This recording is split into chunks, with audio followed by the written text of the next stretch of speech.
ఈరోజు ఎయిర్పోర్ట్ తాలూకా చుట్టుపక్కల మీరు ప్రాంతం చూస్తే ప్రపంచంలో ఉండేటటువంటి పెద్ద పెద్ద కంపెనీలు ఏరోస్పేస్ ఇంజనీరింగ్కి, ఏరోస్పేస్ మ్యానుఫ్యాక్చరింగ్కి, ఐటీ సర్వీసెస్కి, హాస్పిటాలిటీ సర్వీసెస్కి ఎయిర్పోర్ట్ చుట్టూ కూడా వచ్చాయి.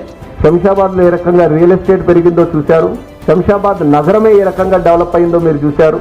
కాబట్టి ఎయిర్పోర్ట్లు అనేటటువంటివి కేవలం ఈ రోజు ఉండేటటువంటి కనెక్టివిటీ గురించే కాదు, మనకి భవిష్యత్తులో కూడా దాని తాలూకా ప్రభావం ఏ రకంగా ఉంటుందనేది ఒక ఆలోచనతో మనం ముందుకు నడవాలి. చిన్న చిన్న నగరాలు, చిన్న చిన్న ప్రాంతాలు కూడా ఎయిర్పోర్ట్ కోసం డిమాండ్ చేస్తున్నాయి.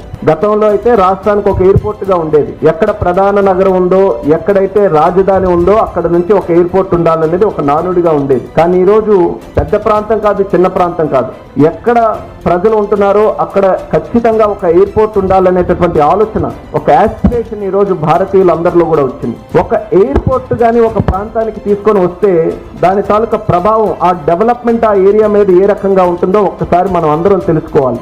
రియల్ ఎస్టేట్ డెవలప్మెంట్ కానీ, పర్యాటక రంగం కానీ, జాబ్ క్రియేషన్ కానీ, లేకపోతే ఎకనామిక్ యాక్టివిటీ కానీ, మ్యానుఫ్యాక్చరింగ్ సెక్టర్ కానీ, ఇలా ఏ రంగం తీసుకున్న ఒక్క ఎయిర్పోర్ట్ అనే పేరుతో ఒక దగ్గర ఎక్కడైనా మనం ఒక నిర్ణయం తీసుకుంటే ఆ ప్రాంతం తాలూకా రూపురేఖలే ఈరోజు మారిపోయే పరిస్థితికి వస్తుంది. ఆ శక్తి ఒక ఎయిర్పోర్ట్కి ఈరోజు ఉంది.